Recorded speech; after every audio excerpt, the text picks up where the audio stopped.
Hi, Mariah. I appreciate you coming in today. What's going on? Um, I don't know. I'm just feeling very like anxious and nervous all the time. It's been going on probably for like the past 4 months or so. Like every time I go to take a test, like like almost hyperventilate and like I start sweating and I'm just like I'm stupid. I can't do this. Mm, I don't know. mm. Wow, that sounds really scary. Yeah, it's no fun. Yeah. So is it just mostly when you're at school? Are you feeling this at home when you're at work? Um, since I'm doing school from home, I guess Okay. it does happen while I'm at home. Work sometimes, but it's mostly like school. Mm, that sounds really hard. I'm really glad you came in to talk about this today. So I have some ideas of some, just some interventions and some little strategies that I think could be helpful. Would you be okay with maybe going over some of these things? Yeah, I'd like that. Great. So I really think that acceptance and commitment therapy, also known as ACT, could be really helpful for you. Okay. This is just a psychotherapy that aims to help individuals develop some psychological flexibility by just accepting some thoughts and emotions and then taking action that align with your personal values. Okay. So this might be a little bit difficult or frustrating because we will be focused on just more of your general overall well-being instead of maybe focusing on, just some certain instances that are going on. Does that sound like something that you'd be interested in? Yeah, it does.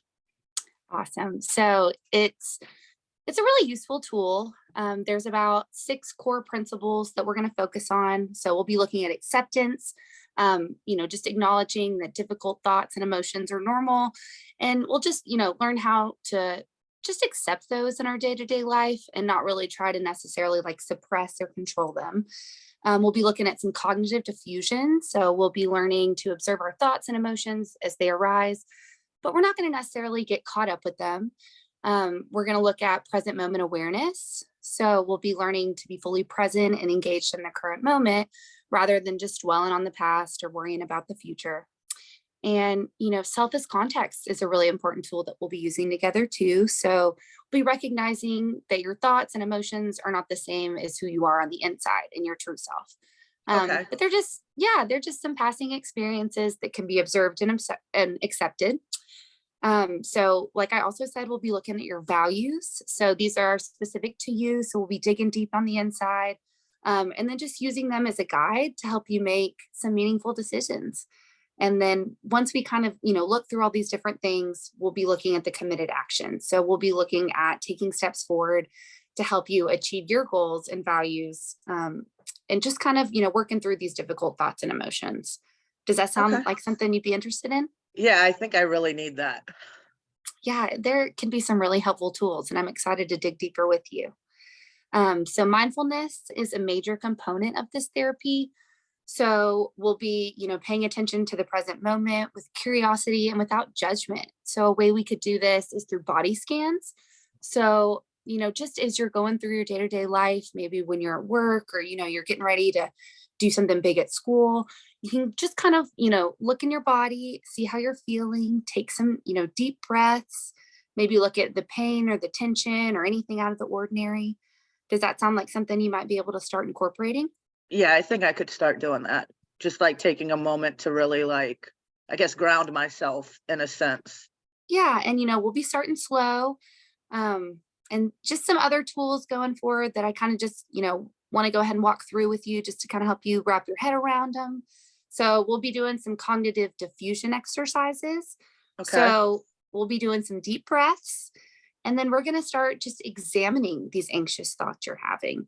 Um, when we're looking at them, I want you to think about them as leaves in a stream, which I know can feel a little silly, but we're just gonna, just to have an exercise, just to work together. So I want you to think about them as leaves in a stream. And then I want you to put your thoughts on the leaf and think about them floating away. How does that feel to you? A little weird, but I think I could do it. I mean, it makes sense. I understand like the idea behind it. And even though it might be a little weird at first, I think I can definitely do something like that. Yeah. So this exercise is just going to help you, detach from your thoughts. And we're just going to use it to just look at our feelings and our thoughts as just information. Okay. So that doesn't necessarily mean that they're true or untrue, and that you are one thing or another, but it's just to kind of help us detach a little bit and to kind of look at some different possibilities. Okay. That sounds good. I like that idea. Yeah. So, we're just going to start small, nothing too big. And even, just using some other cognitive diffusing exercises. So, something that can be helpful is telling your mind, thank you for the feedback, you know, just taking that as information. And maybe just, like you were saying, you get a little nervous taking tests. I think we can just name the story. Has anybody ever brought that up to you? No. Yeah. So, it's just kind of working together on maybe changing the narrative from, I'm not good enough to, oh, this could just be the I'm not good enough story in my life right now. So, I get what you're saying. Yeah. yeah. So, do all these things maybe sound like they could be helpful I do think as we so. work? Yeah, I'm really actually looking forward to coming back next session, and Well, seeing where else we go from here. I'm excited and I'm really encouraged by your willingness to give it a try. So, as we talked about, we're going to be also looking at some of your values. So, if you're be open to it, I have a little bit of homework for you. Okay. Yeah, why not? Okay, so I'm going to have you practice writing your 80th birthday speech. I hope I make it to 80. Oh, I hope so too. And I know that it's going to be a beautiful life. But Yes. this exercise is just going to help you, clarify your values and, just kind of look at, who do I want to be in life and how do I want to be remembered and what's important to me as I'm making some of these big decisions and kind of dealing with these anxieties. Does that sound Uh, like it could be interesting? yeah, that does. That does sound like it could be really interesting and fun. Well, I appreciate your openness to give it a try. So once you, work through these, you can bring them back in our next session, and then maybe we can create some goals that can be specified to these specific values that you've identified. Okay, that sounds good. Does this time next week work for you? That sounds great. I really appreciate it. I look forward to seeing you. Thank you